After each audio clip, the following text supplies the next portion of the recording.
TV tey nag dañu am gan bu mat gan ba nga xamante ni gan bu spécial la mu bokkoon ci détenu politique yi nga xamante ni jàppoon nañ leen ci manifestation ya moom nag mu ngi tudd Moussa Ba ñu koy woowee arobase Moussa nuyu nañ la. ñu ngi leen di fay di nuyu mboolem ñi ñu fi fekk waa KS TV Média di nuyu aussi mboolem internet yu ñuy suivre à travers votre plateforme. waaw Moussa bañ la dalalee ba pare mën naa laaj fan lañ la jàppee woon ak kañ lañ la jàppoon.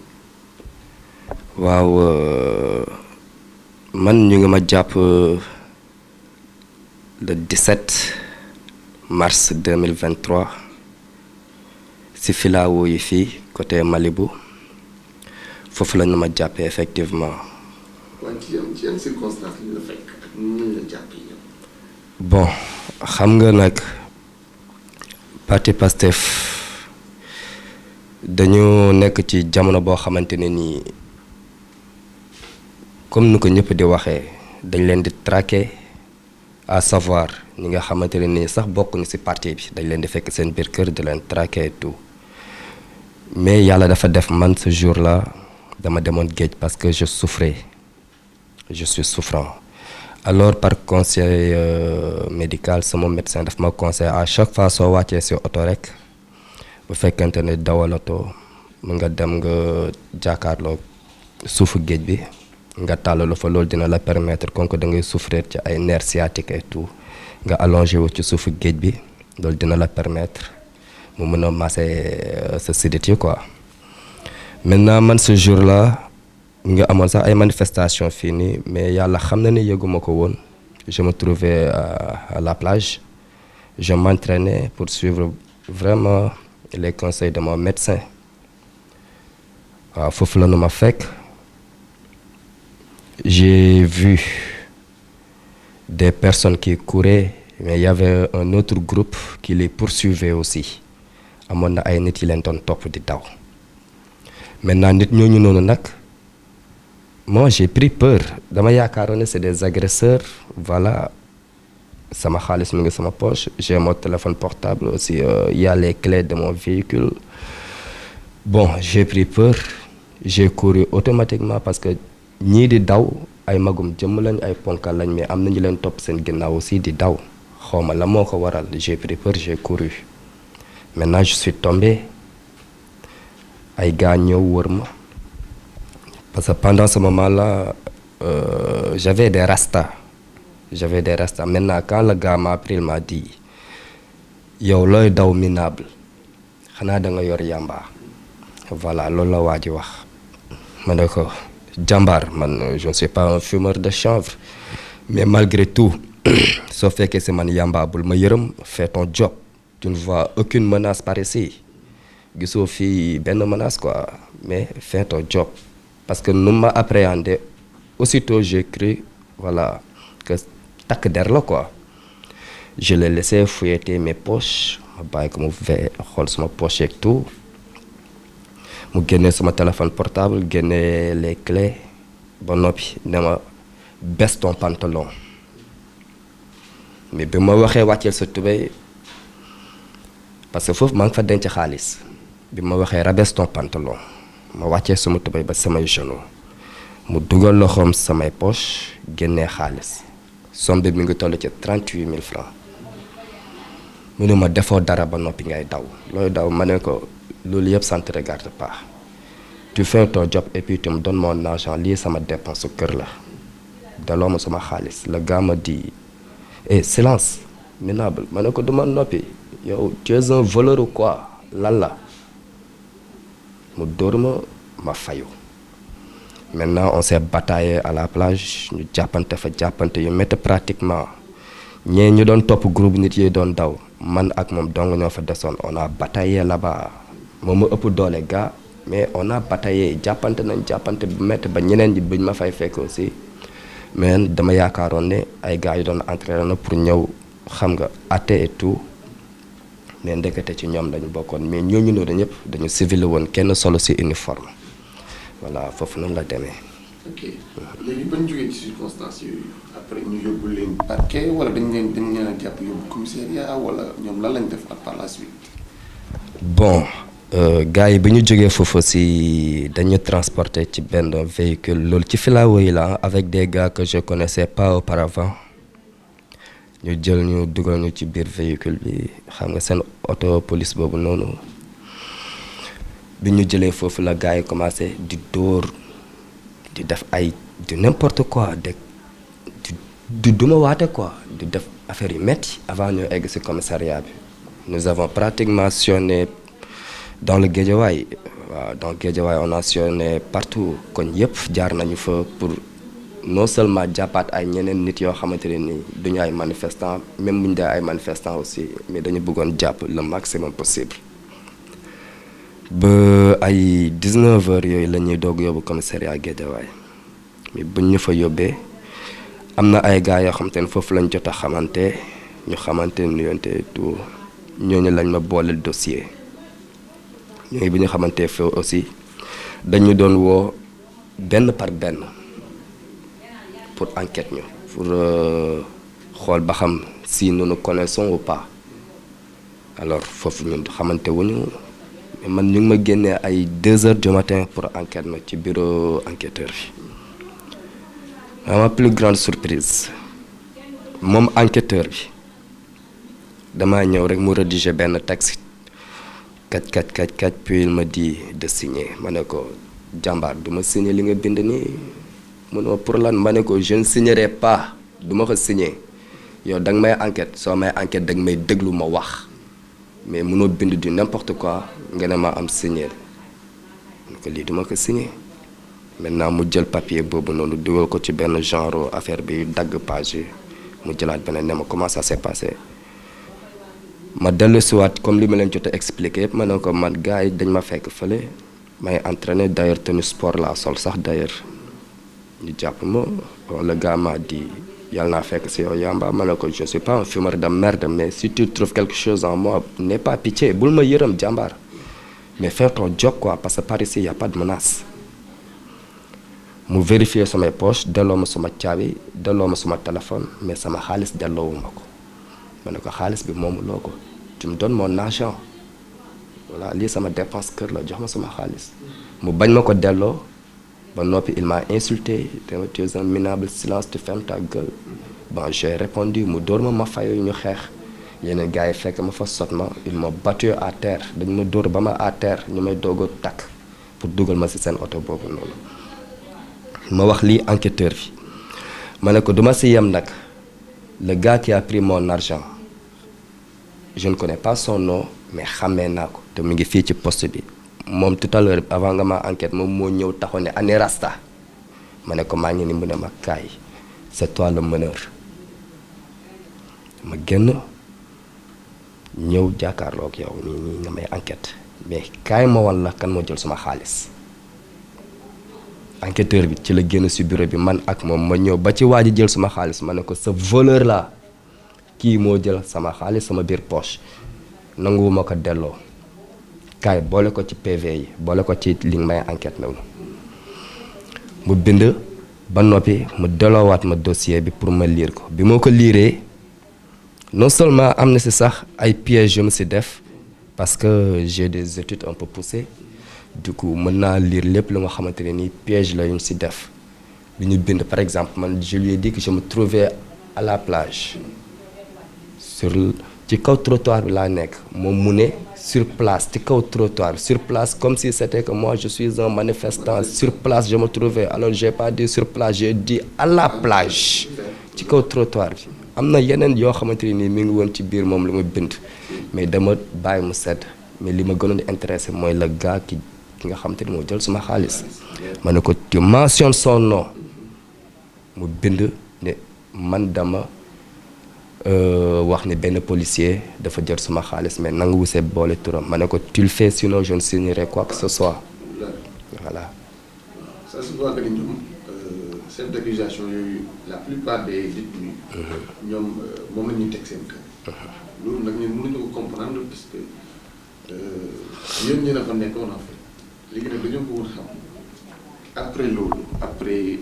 incarcération bi jàpp bi après noo leen dundee foofu ci biir ak ñaata temps ngeen def ci commissariat yi balaa ñu leen a yóbbu parquet yooyu. Oui, si ma mémoire est bonne, bi ñu jàppee le vendredi commissariat Guédiawaye moo ñu arrêté ba samedi, dimanche ba lundi à la première heure ñu defeere ñu parquet Pikine Guédiawaye bi ñu demee on est resté là-bas toute la journée. Après ci la ñu yóbbu commissariat bu Thiaroye ñu yóbbu ñu Thiaroye ñu réeroo ak suñuy mbokk na foofu la ñu commencé di réeroo ak gars yi fa la ñu nekk la nuit dans la soirée bu le lendemain matin lañ ñuy doog a defeerawaat parquet bi ñu fa demee nag ñu ngi jàkkaarloo ak benn juge boo xam te ne mi ngi tudd Maxa Bari waaw Maxa Bari moom quand je suis rentré dans son bureau daf ma ne est-ce que tu me connais? Il m'a posé la question à savoir est-ce que man xam naa ko. Je lui ai dit jàmbaar man je te connais pas xawma la nu ma yow boo ma xamul man xam naa la ma ne ko man xawma la mu commencé di tudd ay tur tudd na fa ay tur yu bari ne ma diw ak diw ak diw je les connais te yow xamante nga ak ñun ma ne ko c'est faux monsieur le juge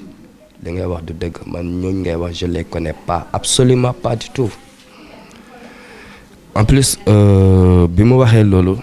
ne ma yàgg naa leen fekk ci terrain bi ngeen di def ay truc ay VAD affaire yooyu c'est-à-dire daf ma bëggoon dévier man ba piéger ma. Voilà moom indi ma ci sujet man je me suis laissé glisser dans son terrain ma bàyyi ko moom muy wax alors il ma bon daf ma bëggoon piéger mais d'accorduma ci piège yooyu noonu parce que li muy wax yëpp c'est faux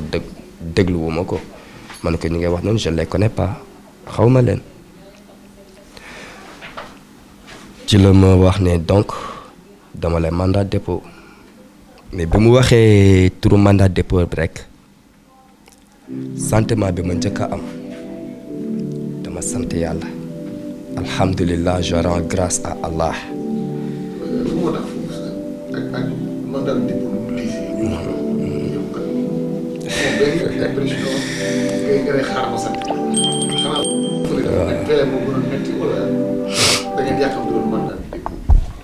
même pas de loolu sax mais pourquoi j'ai rendu grâce à Allah depuis toujours d'ailleurs comme j'ai l'habitude de le faire mais dama doogay gëm ne man sama engagement ndekete politique la sama engagement ndekete dëgg la réalité la maa ngi doog a gëm ne man sama engagement c'est vrai keroog bi ñu may wax mandat de dépôt parce que ce n'est pas la première fois ñu may arrêté ci ay manifestations donte j'avais auparavant mon job xam nga tout mais malgré tout quand bu soxlaay kenn dajeeg soxlaay ñëpp voilà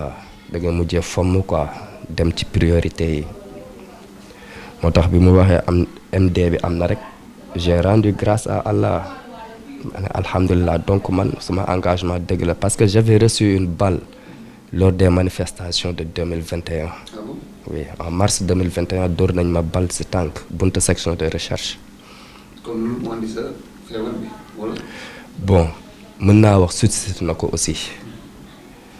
2022 on m'a arrêté avec les forces spéciales avec j'ai trouvé là-bas François Mancabou, j'ai trouvé là-bas Ousmane Kabiling Diatta comme j'ai eu à le dire dans d'autres vidéos ñooñu xam naa leen foofu la ñu xamante d'ailleurs mais malheureusement ñooñu dañ leen joto mandat de dépôt moi je suis revenu mais c'est la première fois may am mandat de dépôt te ci parquet Pikine bii nii la nekkee voilà waaw loolu noonu la demee waaw j'ai rendu grâce à Allah mais aussi je remercie le président Macky Sall de m'avoir permis d'aller faire mon temps là-bas et puis de foutre le camp. Pourquoi? Parce que mythe la woon ci ñun dégg bu ñu doon dégg commencer la prison mu nekkoon kumpa ci ñun dem nañ découvrir ko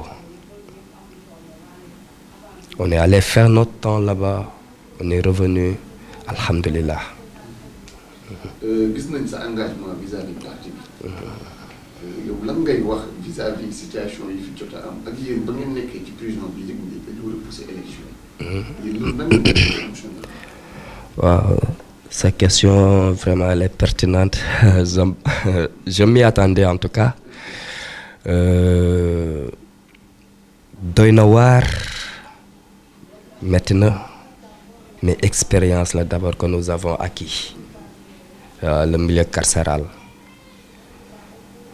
bi ñu fa nekkee man sama premier jour bi ma fay dugg man ak gars d'ailleurs ñu ma boole dossier et tout j'ai franchi 4 portes dem ci benn couloir bu gudd traversé ko foofu on te déshabille pour voir si tu n'es pas blessé, si tu n'es pas malade et tout, est-ce que tu n'es pas rentré avec, voilà. Mais bi ñu jógee ci couloir boobu noonu ba war a delluwaat ci chambre yi nag là je me suis senti que jàmbaar yaa ngi kaso foofu dem lay dogg dund réalité bi quoi dëgg la maa ngi kaso. c'est vrai que nee nañ bëggoon naa sax bokk ci héros yi. macha allah. mais nee nañ premier jour kaso métti na yow nan nga ko dund. waaw si tu n'es pas fort mentalement voilà tu seras abattu quoi tu seras abattu ouais, parce que man ñaari garde ñoo ma escorté ba ci chambre bi ma waroon dem maa ngi rentré chambre 47 waaw maa ngi nuyu détenu yi fa nekk yëpp tàmbalee ko ci chef de chambre bi ba ci ko ci mujjee rentré dama bàyyi woon ko fa parce que j'ai eu à faire plusieurs chambres parce que dañ ma doon changer mutuellement de chambre quoi loolu peut-être ci biir vidéo bi dinañ si ñëw lu waraloon loolu mais bi ma fa duggee moo yi ma njëkk a dégg comme ay weñ yu dajaloo doo dégg moo yu baax quoi mais ma tourné xool gauche xool droite xaw ma fan laa bokk ma nekk un parfait gan seen biir am benn waay ju ma ne sumil dàll yi sumil say dàll nga toog ne mu sumil dàll yi ma toog à côté ba ñu julli timis ba pare parce que foofu gars yi dañuy julli timis ñu ngi kuréel ñu ngi daayira ñu ngi vazifa ñu ngi xadratul juma waaw ba gars yi julli timis ba pare après on m'a demandé la moo la fi indi nangam mooy loolu bi ñuy placer gars yi mais pour te dire une chose si tu n'es pas fort wala si tu n'es pas prêt là mun nga am ay psychose wala ay tic quoi. c'est vrai parce que l'autre jour maa ngi ci doon waxtaan ak benn médecin parce que gars yi ñoo taxawaloon ay communauté yoo xamante ni pour loolu la quoi. mais ci sa biir wax da ngaa ne ñi la doon changer ay chambre. changement de chambre yi la moo ko mën. bon loolu engagement patriotique la parce que étant à Rebeuss aussi vraiment on a eu à changer la mentalité des Djelman comme on dit. massifié nañu Djelman bi yëpp ñu fa nekk ñëpp pratiquement ba ñu dee 4000 voire lu ko ëpp sax ay poussière jot nañu changer mentalité Djelman yëpp ça c'est moi qui vous l'assure je vous le promets ma main sur la Saint-Coran kaso bi amatul bandi ay patriotes ñoo fa nekk léegi man 47 def naa fa 5 wala 6 mois pratiquement foofu laa rentré fa laa rampé ba bu may am place foofu gars yi dañuy wax loolu noonu man rampé naa ko ba am place quoi loolu jargon Djelman la c'est-à-dire yow. li lan mooy rampé ba am place da ngeen bon. am place fixe wala da ngeen am place yi nga xamante ne dañ koy. xam nga boo rentré ci benn chambre yow yaa mujjee ñëw da ngay xaar gars yi petit à petit ñi nga xam te dañoo la fay jiitu ñu am ba am place ordonnée c'est-à-dire yow tu seras un peu à l'aise ma di nga mën a tëdd. kenn du la paqueté comme des sardines et tout parce que tëddin bi dafa tar dafa metti foofu donc man j'ai eu à ramper ba keroog may am place mais yàlla dafa dogal man maay premier manifestant bi dugg foofu noonu ci chambre boobu alors mbooleem kii manifestant boo ñëwee rek man maay sa doyen ci man lañ lay orienté du coup ñeneen ñi ma fa fekk ñëpp jot naa leen laaj yow da ngay militer wala sympathisant nga fan lañ la jàppee et tout bon ñu dem ba gën a bari nag ci néeg bi nous les manifestants dem nañ ba nekk 40 wala 45 personnes ci biir chambre bi te chambre bi du jël plus de 70 personnes mais esprit bi ñu fay indee à travers la sagesse à travers aussi xam nga l'éthique la morale déontologie ñu xam la moo ñu tax a jóg on n'a pas perdu la face ñu xool gis situation chambre bi dama mel ma woo leen ñoom ñëpp ñu toog ma waxtaan ak ñoom ne leen il faut qu'on massifie la chambre et puis on va le faire pour les autres aussi mais comment d'abord xar kanamu néeg bi la ñuy soppi ñun dañuy julli kon ko sujaade yi doyul kenn ku nekk su ñun ba demee télécentre pour woo mbokkam na ko wax na ko dugal sujaada ak satala c'est important loolu commencé dugg petit à petit ci biir néeg bi ba boo dee julli sax léegi da ngay tegale ay sujaada pour julli muy acte bu njëkk bu ñu teg. patriotisme bi daal di dugg. exact. daal di ñëw ci biir prison bi. tout à fait maintenant ñu commencé di dugal ay sous poubelle pour poubelle yi en plus yooyu dafa bari woon ba sax dañ ko doon def ay réserve d'eau di fa denc ndox yeneen yi ñu takk ko ci kaw chambre bi noonu. montre bi aussi bu mu yàqoo ñun ñoo changé montre bi portière toilette bi et tout yow da ngay nekk coin bële kee nekk fële keneen nekk fële booy lan nga am man yor naa Nescafé ke yor na suukar ke yor na Wandreva cere wala affaire ñu croiser li nga am rek da ngay partager ak ñeneen ñi en plus nekkul ne affaire de patriotisme kese même ñu fekkoon ci biir chambre bi dañ leen doon partager ak loolu noonu. est-ce que loolu moo tax ñu gën a am Pastef fu ñëw rejoindre leen ci seen. effectivement loolu en tout cas bokk na ci li leen motiver ñu xam ne ñun ñii nii li ñu doon xeex ci biti dañoo ñëw ba fii nii confirmer ko bon li ma tax a jóge aussi ci chambre boobu noonu étant en 47 mooy grève de faim bi ñu doon def. absolument. malgré les conditions difficiles yi ngeen doon. bien sûr que oui. te grève bi mi ngi tombeel juste après arrestation le président Ousmane Sonko dañ ko arrêté le vendredi yëg nañ ne arrêté nañu ko mais samedi bi ñun dañoo génnoon cours matin 9h midi mais pendant que nous étions dans la cour ndekete moom génne woon na benn communiqué sur Sonko l'officiel pour wax ni dafa engagé benn grève de la faim donc tout à chacun étant patriote na ko poursuivre ci combat boobu nous quand nous sommes rentrés bi ñu duggaatee ci biir chambre yi et tout fekk na moom engagé na ba pare jour boobu noonu ñun perte nañu ko mais dans la soirée le chef de la chambre dafa tapé silence j'ai pris parole comme j'ai l'habitude de le faire bi ñu tapé silence rek pour galvaniser le troupe aussi ma ne gars yi donc le mot d'ordre est donné quoi waa ji wax na de qui est prêt à me suivre parce que man dès demain matin incha allah je vais engager. ça se voit que yow moom xeexkat nga quoi yow. patriotisme bi da koy dund foo dem ba mais yow. nan ngeen di jotee information yooyu ci biir prison. bon souvent xam nga Jelma nag dañuy wax dafa xaw a doy waar mais on peut dire ça comme ça ñu si biti sax peut-être ñoo leen ëpp information parce que à la seconde qui suit rek. bi ñu la yeewee fajar pour nga war a jóg appel 6 heures du matin avant 6 heures day fekk yeew nga parce que on se lève d'habitude à 5h45 pour préparer la prière après 6 heures bu garde bi ñëwee nous tous nous sortons taxaw ci cour yi mu appel ku nekk dellu sa chambre à partir de 6 heures nag tu as ta radio tu as tes écouteurs xam nga scotché à l'oreille ba 9h doon nelawaat information yi rek ngay déglu da ngay jàll ci rajo yi bu jeex rek nga jàll ci beneen di déglu information yi souvent tu pars au TC xam nga da ngay dem à la télécentre tu appelles pour s'enquérir de la situation xool affaire bi naka lay évoluer ci biteek yooyu noonu en plus dañu seetaan journal foofu journal dañ ko respecté Jelma dafa respecté journal à 13h on tape ñëpp noppi silence ñu déglu journal bi bu jeexee après 20h ñu jàppal beneen télé seetaan information fekk na yow tu es scotché avec ta radio maintenant suñu grève de la faim boobu noonu garde yu bari ñëw nañ ñaan njekk ça je te le dis am na garde yu bari yu ñëw ñaan njekk parce que moment boobu ñun suñu chambre bokk nañ ci njëkk a engagé avant ñeneen ñi di engagé ñun engagé wu nañ ba rédigé. Bien sûr que oui. Effectivement, je l'affirme quoi. Pourquoi? Parce que loolu non seulement arrangé wu leen pour administration pénitentiaire bi d'abord mais aussi arrangé wul sax chef de chambre parce que man chef de chambre bi laa jotoon jàppanteel pratiquement chambre yu bari yu ma jóge chef de chambre bi laa joteel donc bi ñu bindee suñu lettre ma jox ko ne ko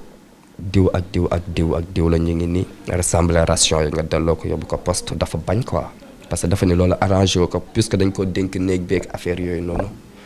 bon moom day veiller à ce que néeg bi tout se passe bien quoi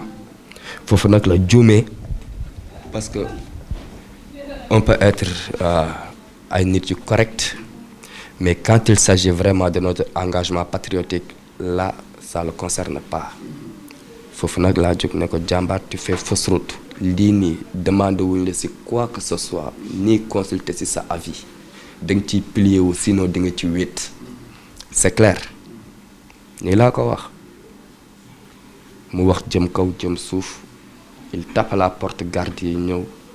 waxtaan ñaan njekk ñu ne ko nous sommes déjà engagés on n'a pas de problème ni de règlement de compte avec vous mais avec la justice sénégalaise loolu naka noonu on a fait là-bas man personnellement grève naa de la faim 21 jours ñam jaarul suma put bii nii sur le Saint Coran ñi miin suma xar kanam xam arobase ci biir kaso bi eux ils pourront confirmer je te le dis man bi ma fa jógee interne nañ ma infirmerie comme nañu jàllalee Animal Jim et tout comme nañu jàllalee Animal Jim ak yeneen personnes yi nga xamante ne nii ñooñu mënatuñu je peux te dire nit yi ma ci gën a remarqué Assane Diouf Assane Dramé benn boy bu bokk ci force spéciale yi Mohamed Bilal Diatta le frère Bill le maire de Kër Massar Bayna Gueye un activiste patriote waaw ak Hannibal Jim ñun ñi nga xamante ne nii bon bokkoon nañ ci ñu mujjee ci combat bi quoi ci grève de la faim bi parce que dafa metti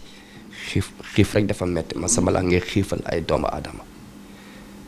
ak l'autre la Abdou Karim Bey ñun ñi ñoo desoon ci combat bi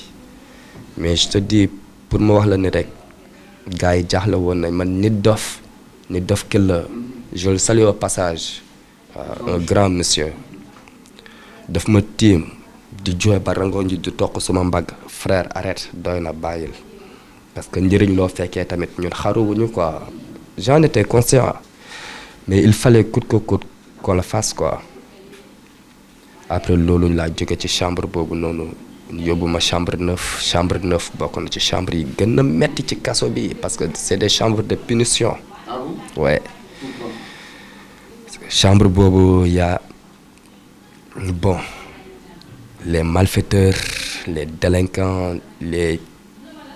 criminels, les escrocs, les violeurs bon mën naa ko catégoriser côté boobu quoi souvent ñooñu lañ fay yóbbu ñi nga xam te ne dañoo ës man foofu lañ ma yóbbu mais quand je suis rentré j'ai trouvé d'autres patriotes à l'intérieur.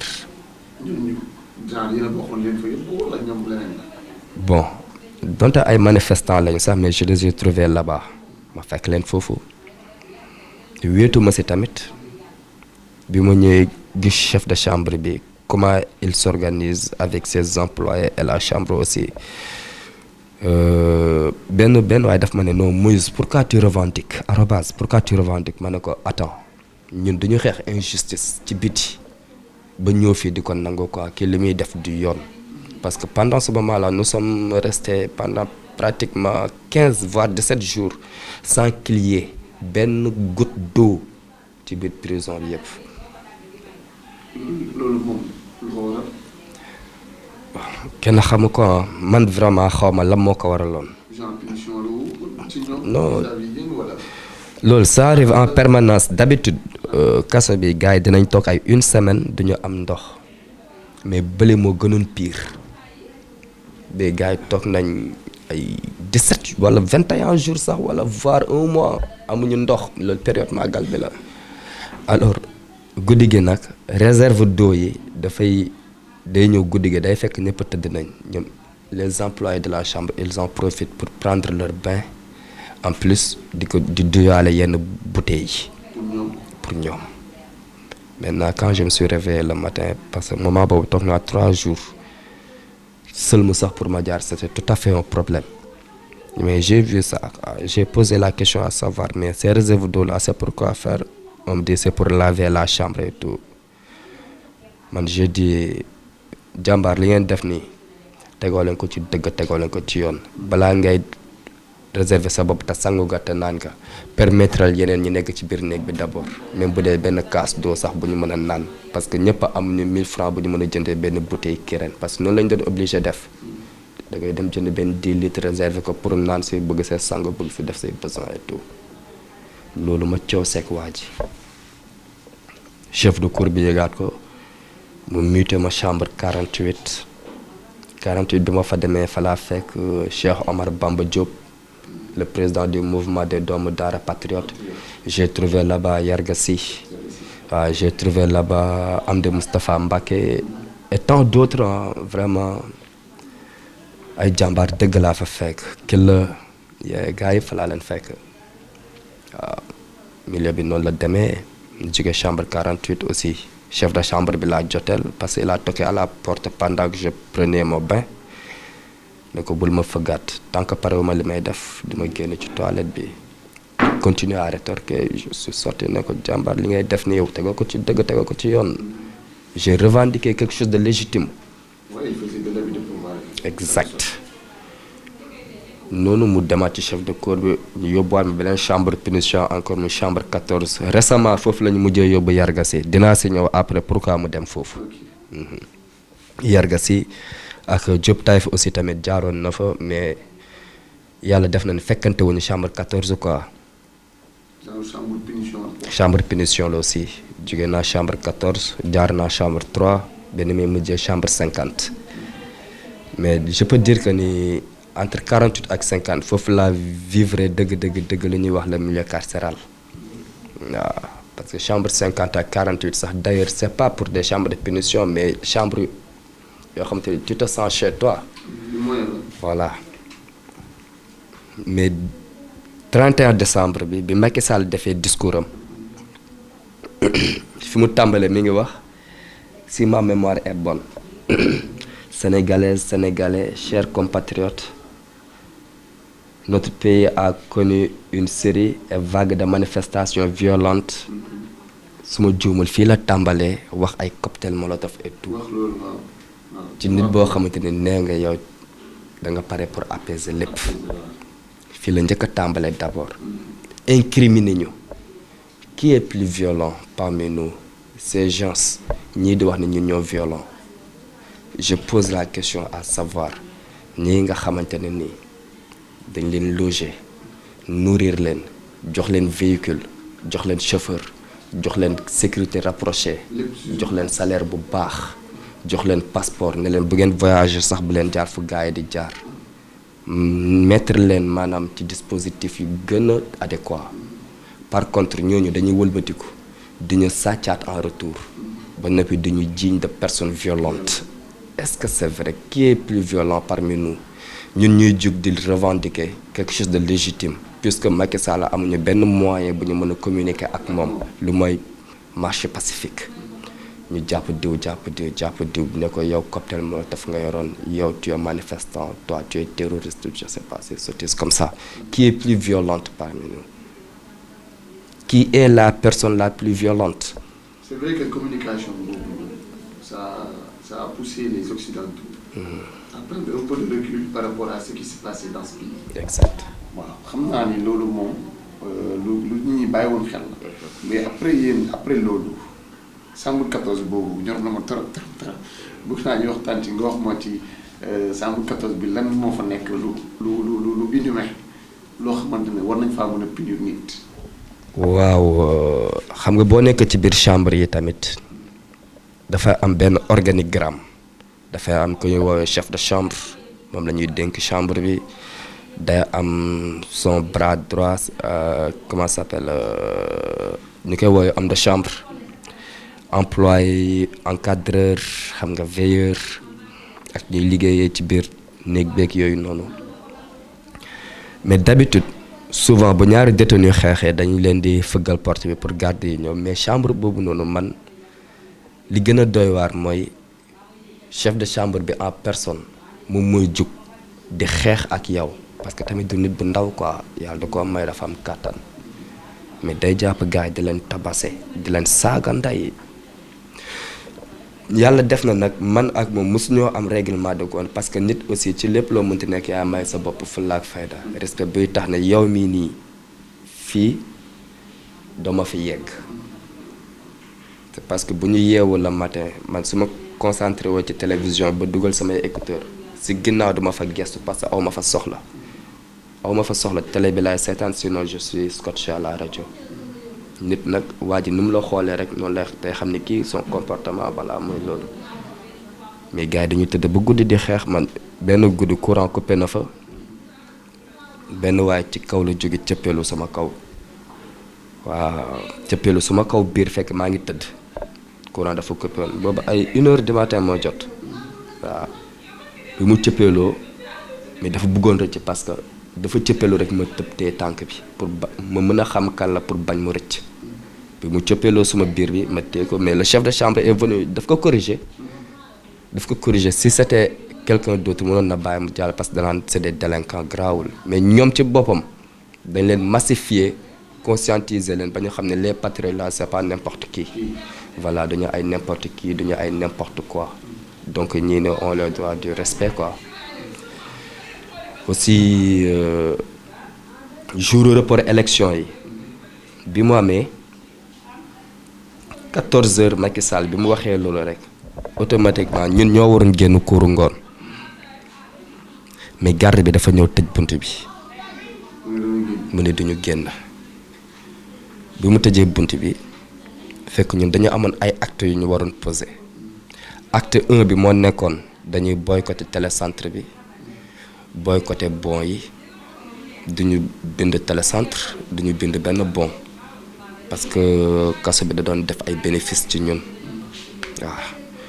ñu ne loolu mën nañ koo xeex, mais nii lañ koy xeexee. Aussi suñuy visite bu ñu ñëwee duñ leen recevoir, comme ça ñoom ñi nekk ci biti ils se demanderont la question à savoir qu'est-ce qui se passe à l'intérieur, pourquoi suñu xale yi nanguwuñ ñu recevoir nangam. Maintenant loolu dinañ remonter information ba ci kaw. Loolu moo nekkoon acte 1 bi pour que au moins tribunal mën a secouer tuuti yëngal dossier yi.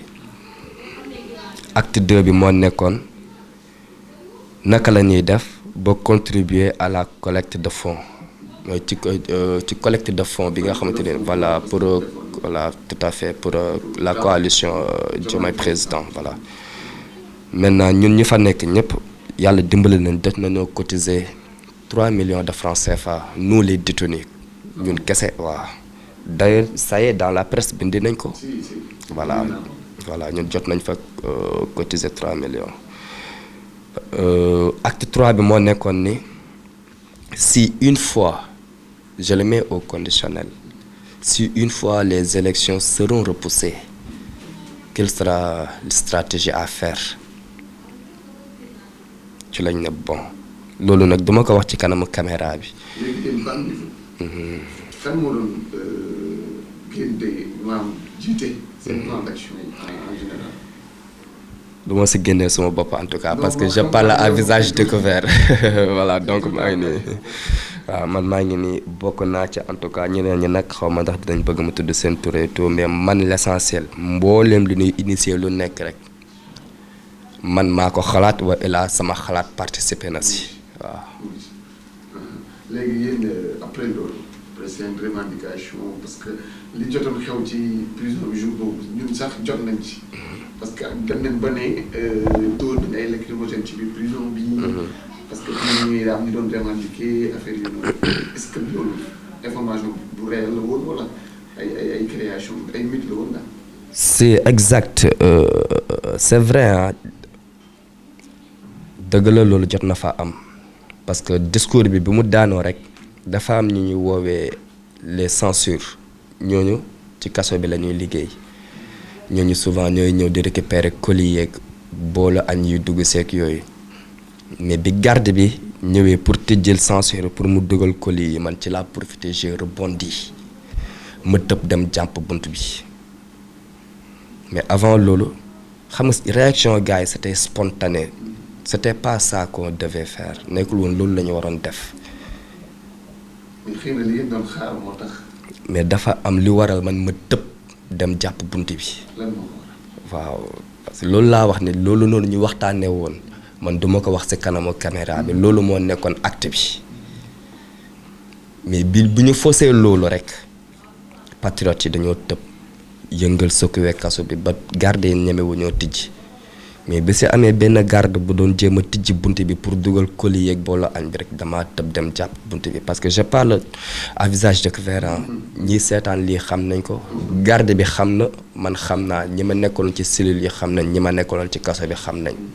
dama tëb dem jàpp bunt bi garde bi puus ma jaayante ak moom doole mu am benn waay ba ñuy wax Njaay Cees kooku patriote la mais milité wul ci benn instance mais patriote la mu ñëw épaulé ma jàpp bunt bi nangu arme garde bi ñu dugal ko ci biir néeg bi ba arme garde boobu nag dañ koo damm parce que ci kii bi lañ ko dóor benn kii bi nekkoon ci biir néeg bi poto lañ ko dóor damm arme bi maintenant loolu moo indi woon gars yi dóor fa ñaari coup de sommation ba noppi taal fa ay gaz lacrymogène en même temps yeneen chambre ñoom chambre yarga si gars yi dañu dajji woon seen porte yi ñoom dañoo dajji seen porte 43 dafa dajji woon porte am yeneen cellules yi commencé nekk en mouvement petit à petit loolu waraloon ñu taal fa ay gaz lacrymogène voilà loolu moo ko waraloon quoi. léegi li nga jot a dund moom mun naa ne métti na trop trop trop. mais après génn bi bu ngeen di génn ñu ñëw annoncé leen da ngeen di génn lan ngeen yëg. xam nga li gën a doy waar mooy après charge yi ñu chargé yëpp man je me dis que ni casse et saccage destruction des biens publics outrage à un agent en fonction rébellion participation à une manifestation non autorisée association de malfaiteurs loolu yëpp nga boole ko chargé ko benn nit mu adossé wu ko ak fierté ak ngor metti na trop nag mais onkuñu puusuñu paasuñu ñu tëdd ko ci ngor ak dignité ma ne tey jii nii laa gën a pare pour def la ma defoon bu fekkente ne waa ji delluwaat na ci lu mu defoon parce que nag seuls certains dirigeants incompétents nous prouvent que l'histoire est en train de se répéter. Nous ne reculerons jamais. Nous sommes encore beaucoup plus motivés davantage pour la réussite du projet, Inch'Allah. Lan mooy sa dernier mot vis-à-vis du ma ne dernier mot sax mais Aïssata Tall Sall li mu wax yow ban jàngat la ci. xam nga nit bu amul benn vergogne amul benn dignité parce que Aïssata bi ma xamoon à l'époque ak Aïssata bi ma xam nii dafa mel ni ñaari nit lañ ma tegal waaw dafa mel ni ñaari nit lañ ma tegal mais bu fekkente ne Aïssata bii nii may jàkkaarloo moom laay waxal li ma koy wax rek lu ndaw la reviens sur terre waaw il est temps de regarder xam nga nga xoolaat sa rétroviseur balaa muy trop tard parce que gaal bi mi ngi dem de la révolution est en marche balaa muy trop tard ñëwal meebu nga yéeg message bi laa lay lancé yow Aïssata ñëwal nga bokk ci gaal bi parce que ce Sénégal là bu soobee yàlla on va le changer par A ou Z. léegi yow vis-à-vis li patriote yi di dégg. que dañoo am ay deal yi di wax fii. loolu nga ci ñaan loolu c'est faux loolu c'est faux. patriote yi nga xamante ne. waaw commencé woon nañ baisser les bras. lu ma leen di wax rek mooy focus c'est ça l'essentiel focus parce que amnistie amul ñun ñi ñu libéré ñëpp LP liberté provisoire la ñu am ñun ñëpp liberté provisoire moo ñu bàyyi quoi donc su fekkente ne amnistie la ay fait la ñuy amnistie donc bu boobaa ñun kenn jugé wuñu donc amnistie amul dañ ñuy divertir rek te ñun xam nga ñoo mag loolu quoi donc je vous dis juste focus sur l'essentiel we stay focused in 2024 on reste focus sur l'essentiel en 2024, Inch'Allah. Il y aura les élections et nous allons prendre le pouvoir et ce pays-là va changer de destinée. Inch'Allah. lan mooy sa dernier mot ci Sénégal ci évolution dëkk bi ak yow say futur projet parce que yow. ça se voit que ni t'es trop engagé patriotiquement trop engagé si sa combat léegi yow fan nga bëgg a yóbbu Sénégal ak Ousmane Sonko son excellence. D'abord li may njëkk a xaar si une fois bu soobee yàlla le pouvoir serait entre nos mains qu'il y ait une réunification panafricaine ba kenn dootul waxte je suis sénégalais ni malien ni one rêve ivoirien tu diras tout court je suis africain mais acte 1 bi loolu laa njëkk a xaar d'abord mu fexe ba jubale Afrique tout entière mi Afrique de l'Ouest bi leneen li nag sunu pootum biir la xam nañ naka lañ koy defee mais aussi ñii ñu def lii nii du sedd de parce que on a eu des frères qui sont tombés dans le champ de l'honneur. Même si d'autres patriotes portent le combat, même si d'autres patriotes portent le drapeau, dites-vous bien que vous restez gravés à travers le cœur parce que am na cicatrice yoo xamante ne du mës a wér surtout ça si ça reste cicatrisé dans le cœur blessure yooyu suñu xol la nekk duñ ko fàtte never ñooñu c'est des frères ils sont tombés dans le champ de l'honneur waaw ay jàmbaar dëgg lañ maa ngi aussi profiter de masawu tout un chacun ñi nga xamante ne ay blessé lañu famille yi nga xamante ne nii divisé wu nañ ñu xam ni ndogalu yàlla la et tout ñu ngi nii nous sommes revenus de meilleurs sentiments sant yàlla bu baax. ok c'était à la base donc Moussa Ba benn patriote la bu mag bu nekk Guédiawaye héros la fii biir Guédiawaye parce que day romb gars yi di ko bégg gars yi di ko xam nga di ko jaajëfal parce que combat bi moo lay tudd mbokk internet yi li la ñu andiloon tey ci seen entretien exclusif avec Moussa tàggatoo après. waaw man maa ngi profiter di remercier suma yaay ma maman nga xamante ne nii teg naa ko pen yëpp teg naa ko coono yëpp waaw malgré wala ça je dirais de bon gré qu'elle est patriote suma papa suma yaay ay patriote lañ yu gëm projet bi mais mère bi xam na elle est peinée jusqu'à présent elle est abattue ma koy jégalu bu baax di ko wax yaay booy bal ma àq bu baax a baax a baax di remercier aussi honorable député Rama Anta Bodian nga xamante ne ni parcours sans faille durant son incarcération boobu yëpp il venait à permanence nous rendre visite nous motiver aussi dolli ñu courage xam nga dolli ñu moral di remercier vraiment tout un chacun daal. Je lance un solennel message à Sall Macky pour lui dire que jàmbaar mënatoo génn ci porte bi mënatoo génn ci fenêtre bi le minimum possible c'est de respecter les familles des détenus politiques li ñuy revendiquer lu légitime la wasalaam